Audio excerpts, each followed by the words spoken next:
Ya, mari kita berdoa saudara sebelum kita mendengarkan firman Tuhan. Tuhan, hari ini kami kembali datang ke hadirat-Mu yang kudus dan mulia, dan kami memuji Engkau, kami menyembah-Mu ya Tuhan. Tuhan, berkenanlah untuk menerima segala pujian dan penyembahan kami yang kami tujukan hanya bagi nama-Mu yang kudus dan mulia.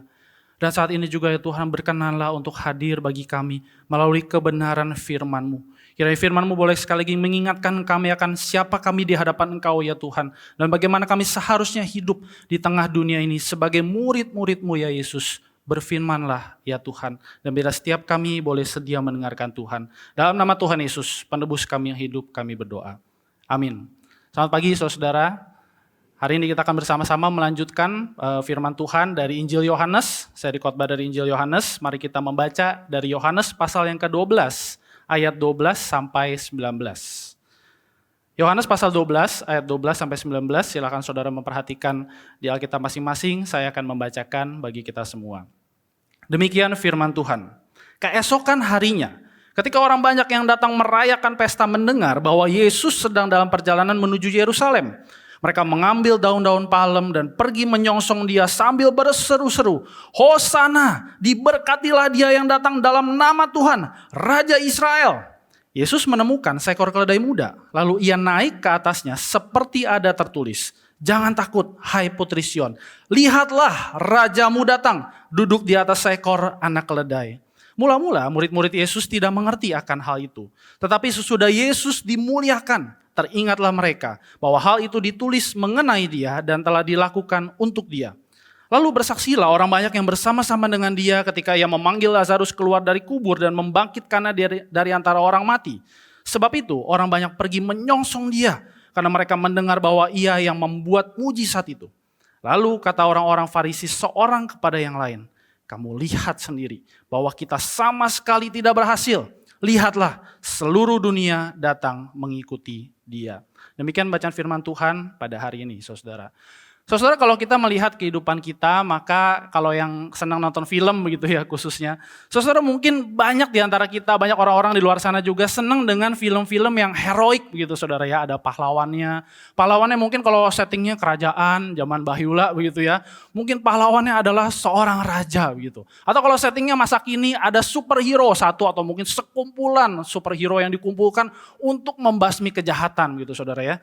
Dan saudara, ketika kita menonton film-film yang bertema heroik seperti ini ya, apalagi pahlawannya pas menang begitu dan dia di dalam kondisi hidup atau mati, pokoknya ada sesuatu yang berhasil dia menangkan atau berhasil dimenangkan oleh sekelompok hero-hero ini begitu ya, pahlawan-pahlawan ini.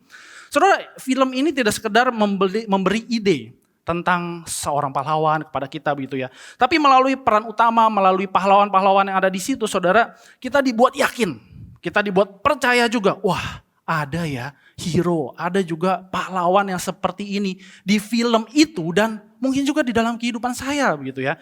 Dan saudara tidak berhenti hanya percaya, tapi kita jadi mencintai sosok hero itu, pahlawan itu begitu ya.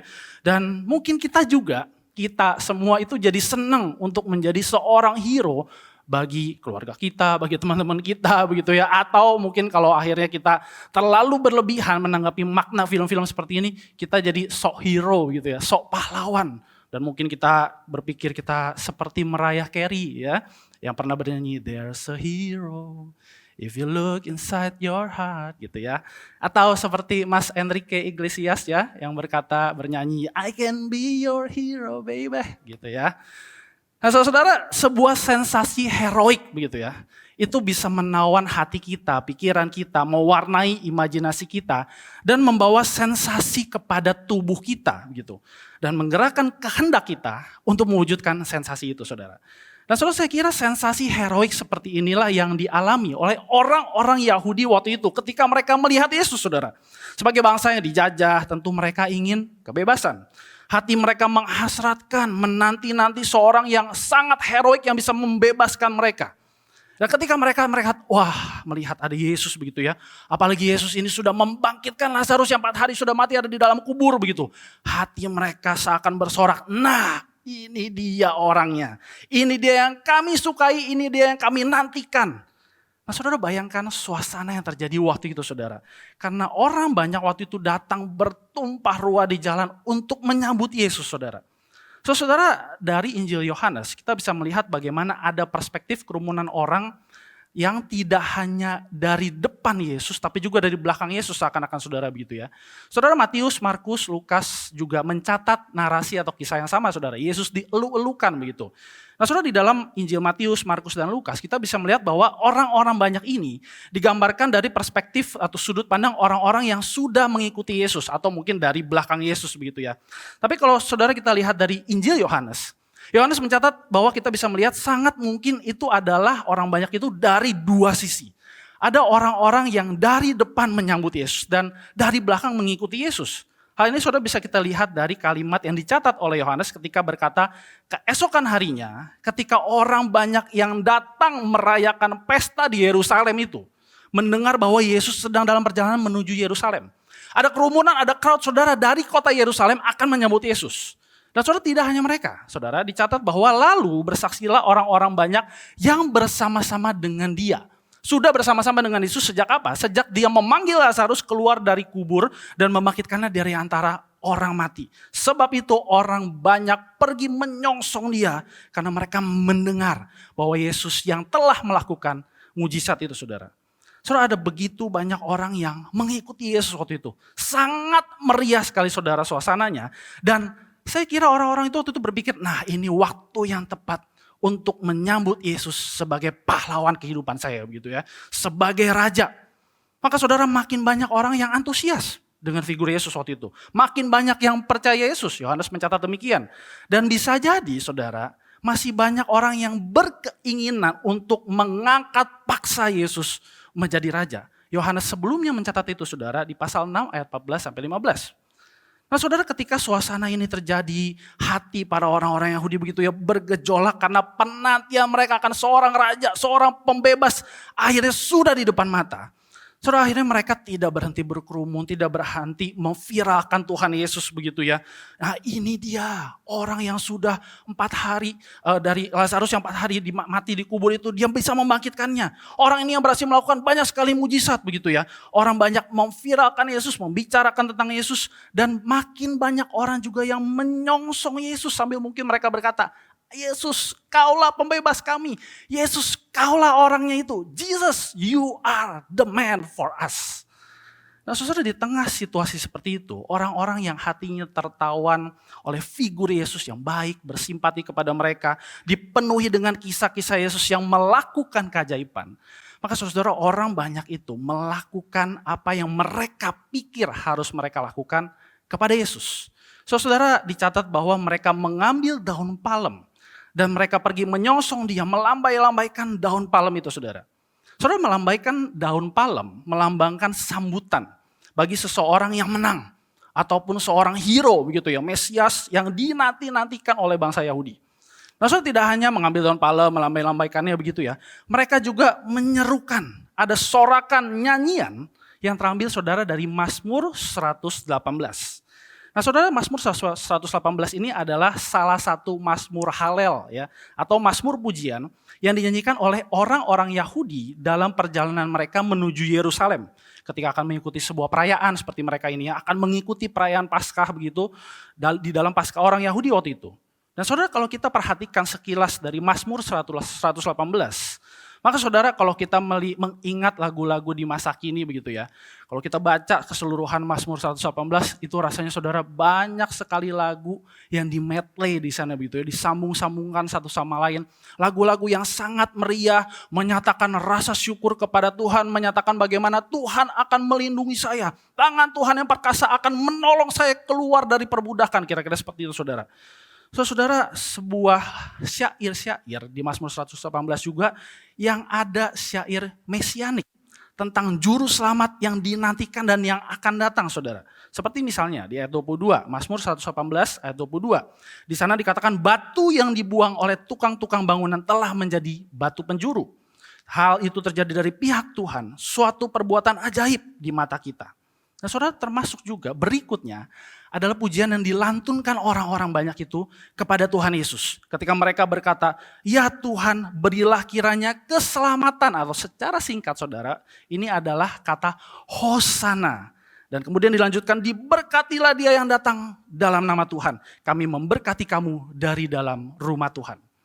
Saudara, kata Hosana atau secara literal kita bisa baca Hosiana gitu ya. Saudara, ini bisa berarti save us, selamatkan kami, segera selamatkan kami. Seakan ada urgensi saudara, ada ratapan, sekaligus ada pengharapan. Kami adalah orang-orang yang harus diselamatkan, selamatkanlah kami begitu ya. Dan saudara-saudara, ada penekanan, Hosiah ya, berarti selamatkan, selamatkanlah kami. Dan di belakang itu imbuhan yang menekankan segeralah menyelamatkan kami begitu saudara ya. Dan saudara, kalimat ini atau kata ini begitu ya, Hosana, Hosiana juga bisa dipakai untuk melantunkan pujian kepada seseorang begitu. Dengan demikian, ketika kita mendengar kata Hosana atau Hosiana ini begitu, saudara, ini adalah bukan sekedar sebuah pujian, tapi ada juga ratapan, ada doa, ada pengharapan di dalamnya saudara. Dan saudara, dilanjutkan dengan orang-orang berkata, berseru, diberkatilah dia yang datang dalam nama Tuhan, Raja Israel.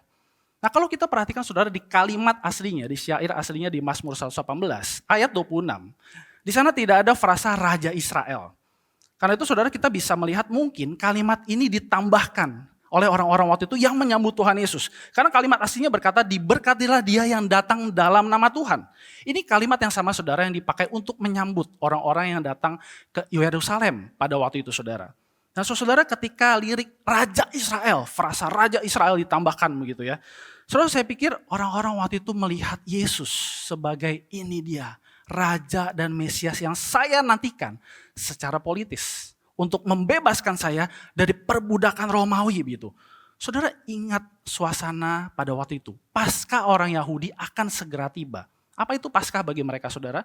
Dibebaskannya nenek moyang mereka dulu dari perbudakan bangsa asing. Dikeluarkan dengan tangan Tuhan yang kuat. Nah, ini ada Yesus. Mungkinkah ini saatnya? Mereka berpikir begitu saudara ya. Kami dibebaskan dari penjajahan bangsa asing begitu.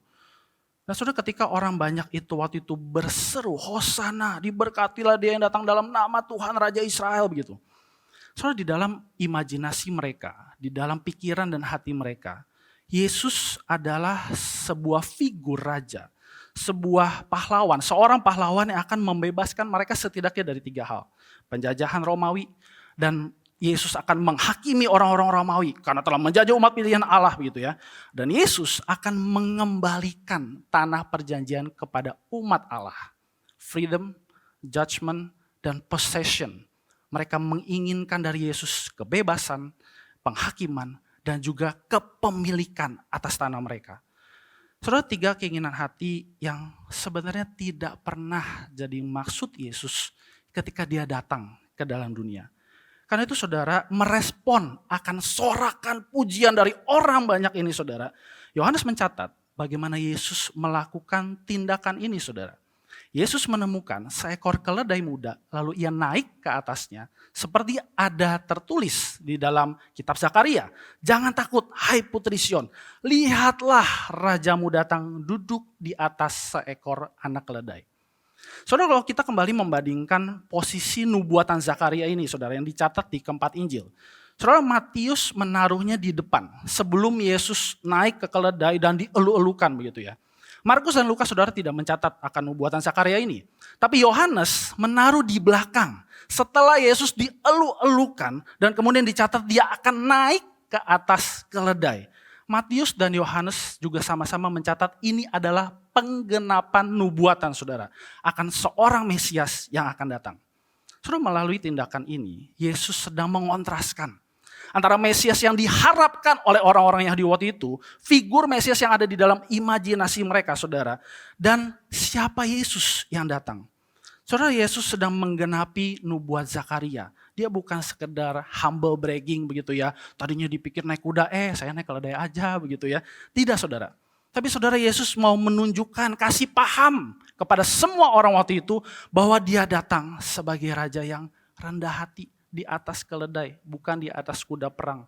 Dia membawa kebenaran Allah dan membawa keselamatan dan shalom, damai dari Allah. Saudara, kalau kita perhatikan apa yang Nabi Zakaria tuliskan ya, kalau kita melihat di Zakaria pasal 9 saudara. Soalnya di sana memang dicatat hampir mirip dengan apa yang Yohanes catat begitu ya. Pasal 9 ayat ke-9 berkata, bersorak-soraklah dengan nyaring, hai putri Sion, rajamu datang, lihat rajamu datang, ia adil dan jaya, ia lemah lembut dan mengendarai seekor keledai beban yang muda. Dan dicatat berikutnya saudara perhatikan, ini kontras sekali dan ini yang Yesus genapi saudara. Ia akan melenyapkan kereta-kereta dari Efraim dan kuda-kuda dari Yerusalem. Busur perang akan dilenyapkan dan ia akan memberitakan apa? Shalom, damai kepada bangsa-bangsa. Tidak hanya bagi Israel atau Yahudi tapi seluruh bangsa saudara. Ada janji saudara yang Allah genapi bagi umatnya ketika Yesus datang. Pasal 9 dari Zakaria pasal ayat 11 mencatat mengenai engkau. Oleh karena darah perjanjianku dengan engkau, aku akan melepaskan orang-orang tahananmu dari lubang yang tidak berair. Kembalilah ke kota bentengmu, hai orang-orang tahanan yang penuh harapan. Saudara, melalui aksi mesianiknya dengan sangat jelas Tuhan Yesus membukakan sebuah realitas keselamatan yang sejati. Jauh sekali berbeda dengan harapan atau ekspektasi orang-orang waktu itu saudara. Karena saudara, orang-orang waktu itu mengira bahwa Mesias akan datang sebagai seorang militer. Raja militer dengan kuda perang dan kemudian disongsong membebaskan mereka dari penjajahan orang Romawi begitu ya. Tapi saudara, realita yang Yesus bawa adalah Mesias yang sejati. Menaiki seekor keledai muda. Dia datang dengan kerendahan hati. Bukan dengan tahta yang megah. Dia naik keledai muda, bukan kuda perang. Kedatangannya justru akan membuat semua kereta perang, semua panah-panah menjadi tidak berguna saudara. Sang firman itu telah menjadi manusia dan berdiam di antara mereka. Dengan kata lain apa? Sang raja di atas segala raja itu telah datang dan berdiam di antara umatnya. The king is among us. Saudara, dengan semua pemahaman ini ada kontras antara ekspektasi orang-orang Yahudi dengan realita yang Yesus bawa. Saudara, tidak mengherankan murid-murid waktu itu gagal paham ya. Terjadi lagi ya. Mereka gagal paham akan apa yang Yesus lakukan saudara. Karena saudara, saya pikir murid-murid juga seperti orang-orang Yahudi kebanyakan waktu itu. Mereka mengira wah Yesus akan disambut dengan begitu meriah, dengan begitu gagah ya begitu. Tapi saudara, ternyata Yesus melakukan hal yang berbeda. Mereka tidak memahami akan hal ini. Namun saudara, puji Tuhan, Yohanes mencatat bahwa ada kabar baik dari kesalahpahaman murid-murid waktu itu dan juga orang-orang banyak waktu itu saudara. Karena Yohanes mencatat berikutnya, tetapi sesudah Yesus dimuliakan, teringatlah mereka bahwa hal itu ditulis mengenai dia, mengenai Yesus dan telah dilakukan untuk dia. Nubuat Zakaria, puji-pujian dari Mazmur 118 itu dilakukan untuk Yesus Mesias yang sejati saudara. Saudara, semenjak tanda ketujuh, ketika Yesus membangkitkan Lazarus dari kematian dan klaimnya sebagai kebangkitan dan hidup. Saudara, Yesus makin populer, makin banyak orang percaya sama dia.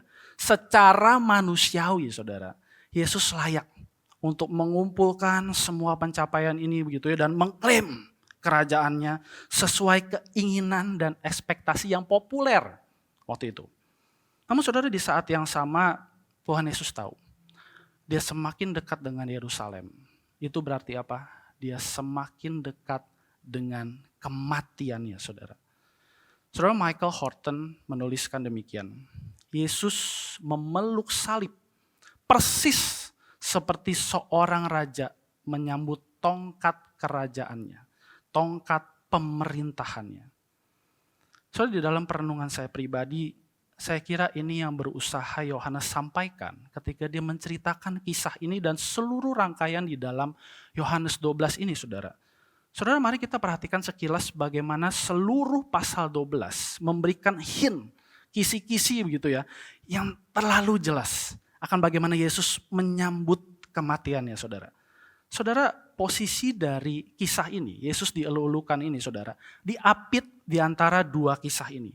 Kisah Maria yang mengurapi Tuhan Yesus, yang berakhir dengan perkataan Tuhan Yesus, biarkanlah dia melakukan hal ini mengingat apa? Hari penguburanku.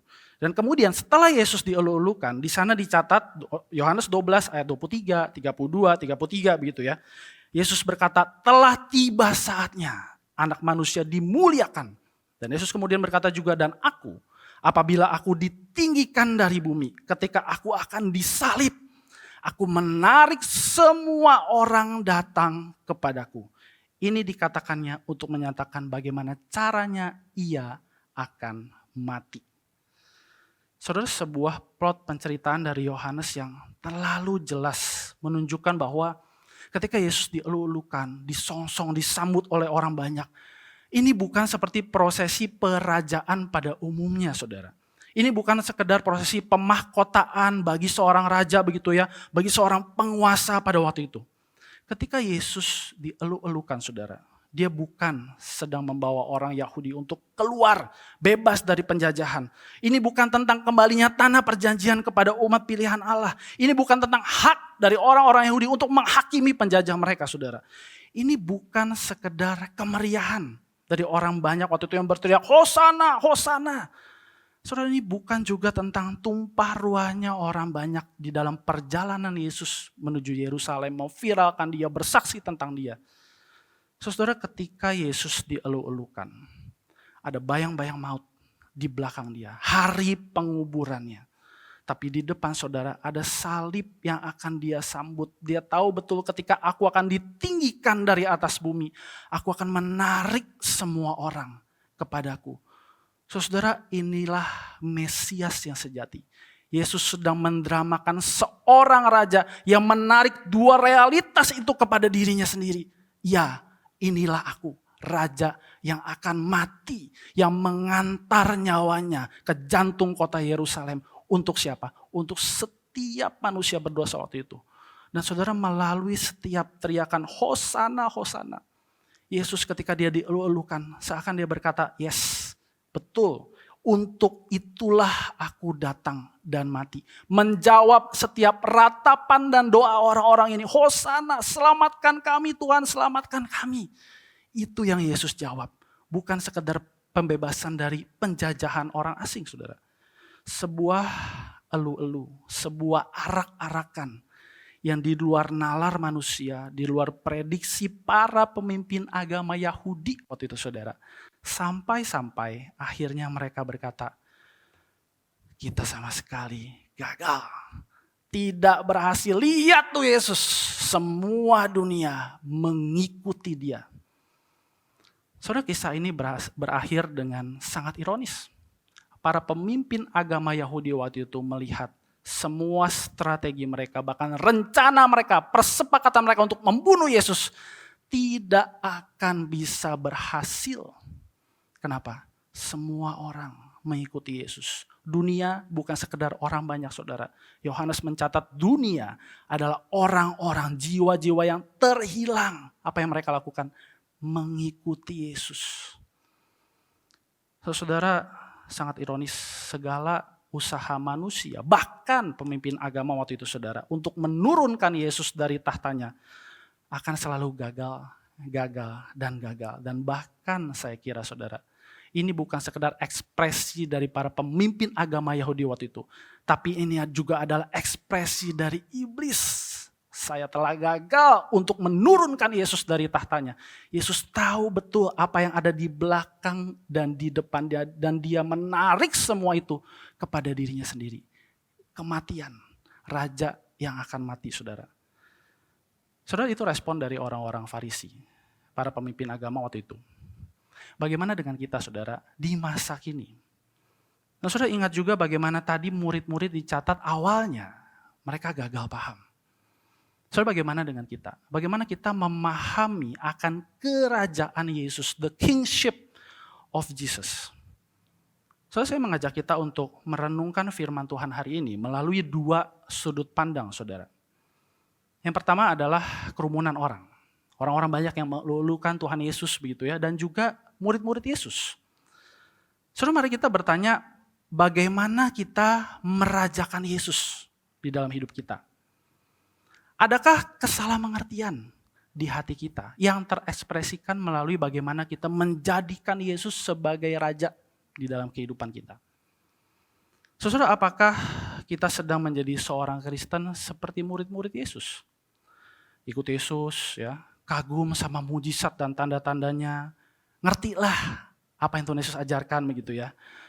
Tapi nggak pernah betul-betul percaya pada kerajaan Yesus, the kingship of Jesus. Mungkin kita banyak dengar tentang Yesus, banyak tahu tentang Yesus. Tapi ketika Yesus menyatakan dirinya dengan caranya sebagai raja di dalam kehidupan kita nggak ngerti. Apa ini artinya buat saya? Kok rasanya nggak cocok dengan kehidupan saya? Saudara, apakah kita juga seperti orang banyak yang waktu itu mengikuti Yesus? Senang lihat Yesus bikin mujizat begitu ya. Tiap kali Yesus melakukan tanda, kita beli tiket untuk nonton, datang begitu ya. Senang mengelu-elukan Yesus, memviralkan Yesus begitu. Tapi ujung-ujungnya kita nggak betul-betul percaya pada Yesus. Yohanes 12 ayat 37 saudara akan mencatat demikian. Orang-orang banyak ini, orang-orang Yahudi yang mengelu-elukan Yesus, tidak betul-betul percaya pada Yesus.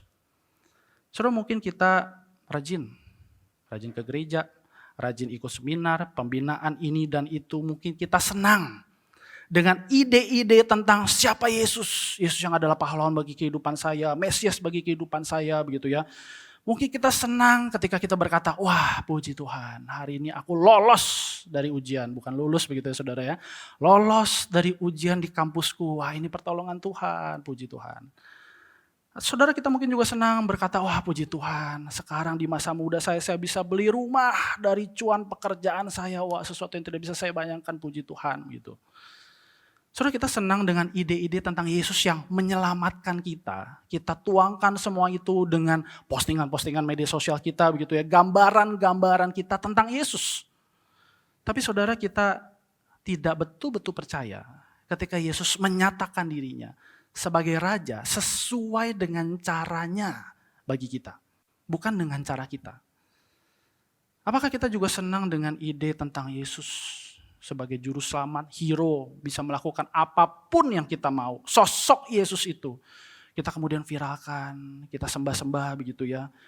Dan kita kemudian dudukkan bersama dengan segala ekspektasi kita dan keinginan hati kita.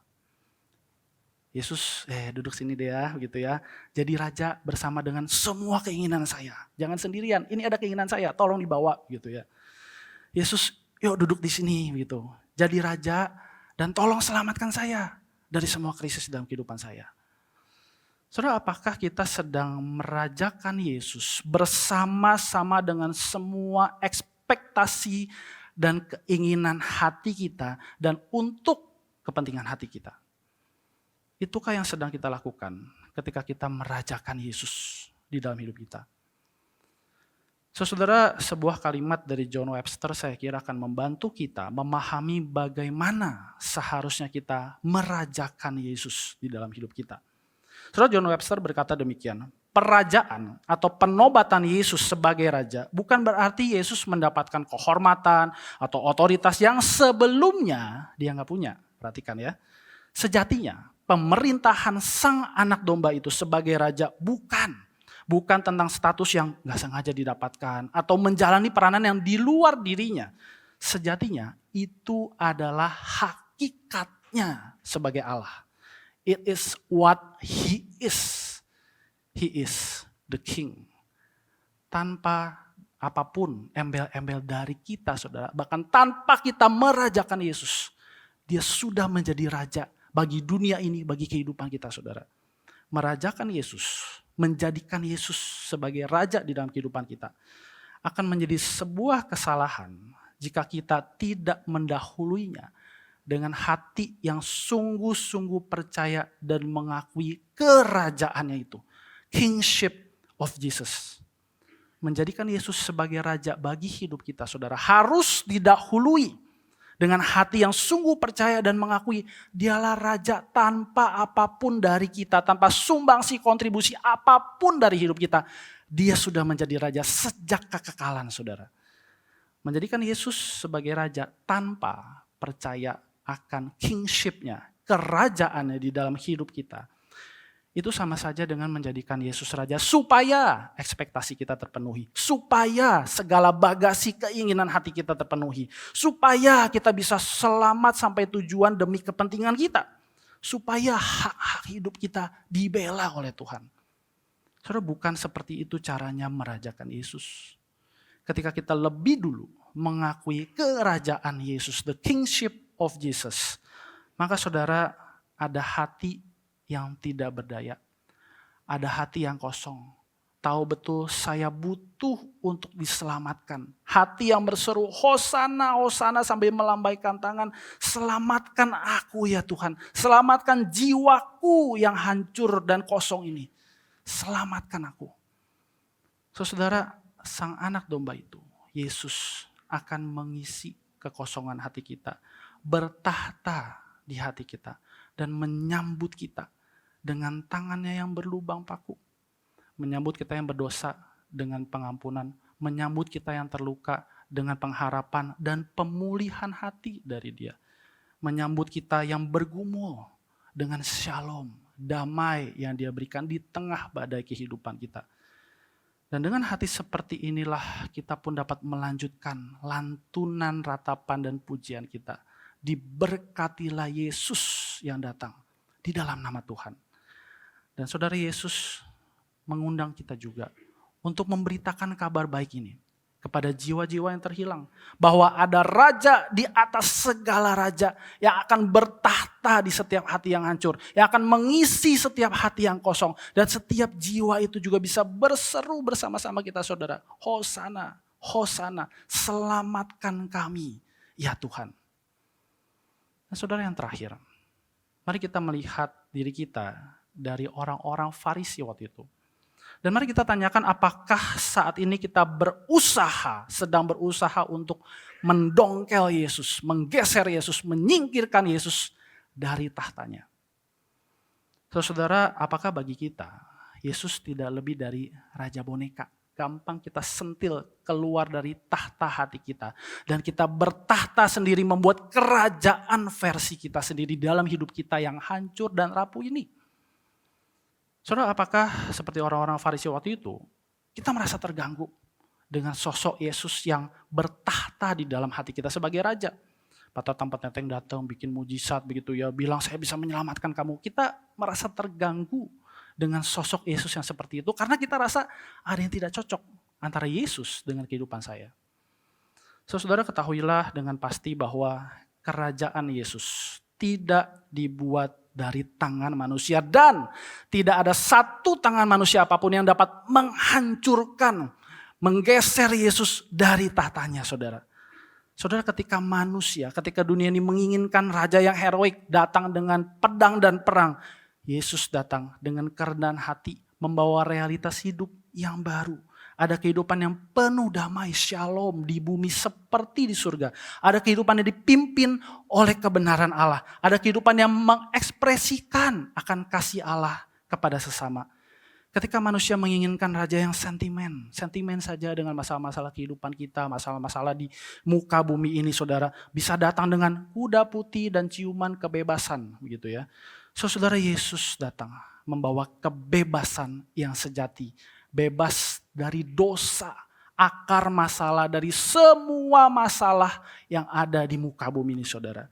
Ketika raja dan penguasa dunia ingin meninggikan diri seperti Babel, pemerintah menjajah dengan kekuatan militer seperti Romawi. Ketika orang-orang datang memperbudak sesama, menawarkan berhala seperti orang-orang Mesir, Yesus datang dan menyatakan kedaulatannya, kerajaannya, dan justru dengan cara apa? Kerendahan hati, membawa kabar baik Injil yang adalah kekuatan Allah yang sanggup untuk membebaskan semua bangsa dari perbudakan dosa dan menghancurkan berhala di dalam hati setiap kita. Saudara, raja seperti inikah yang kita inginkan, yang kita serukan dari dalam hati kita? Mari kita berdoa. Saudara, melalui dua sudut pandang ini, mari kita merenungkan firman Tuhan hari ini bagi hidup kita. Apakah saat ini di dalam hati kita ada kesalahmengertian? tentang Yesus sebagai Raja dalam hidup kita? Atau adakah kita masih berusaha untuk menyingkirkan Yesus dari kehidupan kita? Kita hanya membutuhkan Yesus di saat kita memerlukan Dia, di saat sosok Yesus sesuai dengan kepentingan kita, dengan tujuan hidup kita yang kita buat sendiri. Dan ketika itu semua tidak berjalan sesuai rencana kita menggeser Yesus, mendongkel Yesus dari tahtanya. Dan kemudian kita berkata, saya yang adalah raja atas diri saya sendiri. Saudara, mari datang kepada Tuhan. Jika mungkin kita merasa selama ini kita gagal paham akan siapa Yesus yang adalah raja bagi kita. Saudara, mari datang memohon ampun di hadapan Tuhan. Dan bukalah hatimu kembali di hadapan Sang Anak Domba yang datang di atas keledai itu. Dia datang dengan segala kerendahan hati bagi setiap kita yang rapuh hatinya, yang hancur hatinya, yang tidak mengerti akan Dia. Dia datang bagi kita. Dan Dia juga ada bagi setiap kita yang merasa tidak memerlukan Dia. Dia datang sebagai Raja yang akan terus memerintah di dalam hati dan kehidupan kita.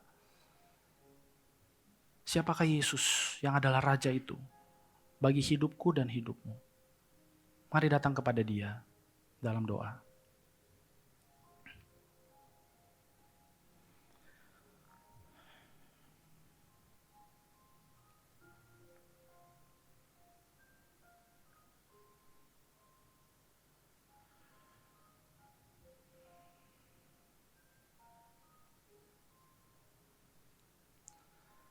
Di hadapan-Mu ya Tuhan, Raja semesta alam, Raja atas seluruh kehidupan yang ada di muka bumi ini.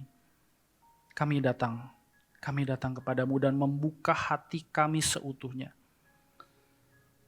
Tuhan, lihatlah betapa kami seringkali gak mengerti akan siapa Engkau bagi hidup kami. Kami bisa setiap hari Minggu memuji Engkau, merajakan Engkau. Tapi di dalam hidup kami tidak pernah betul-betul percaya Engkau mengatur hidup kami, Engkau pegang kendali atas hidup kami, Engkau memerintah di dalam hati kami. Tuhan, ampuni kami. Dan bila kami saat ini boleh datang dengan hati yang baru, hati yang menyambut tangan Tuhan, Raja yang mengulurkan tangannya bagi kami, Raja yang datang terluka bahkan mati untuk memberikan kehidupan yang baru bagi kami. Biar kami boleh menyambut Engkau ya Tuhan, bertahta di dalam hati kami. Kami mengakui, ya Engkaulah Yesus, Raja atas seluruh hidup kami. Dan biar kami boleh memberitakan kabar baik itu kepada jiwa-jiwa yang terhilang, kepada orang-orang yang masih menanti siapa yang bisa menyelamatkan kami. Dan bila setiap mereka juga boleh bersama-sama kami bisa berseru, Hosana, Hosana. Selamatkan kami ya Tuhan, selamatkan kami. Karena Engkaulah yang diberkati Allah yang datang di dalam nama Tuhan. Raja di atas segala raja. Terpujilah Engkau ya Tuhan. Dalam nama Tuhan Yesus kami berdoa. Amin.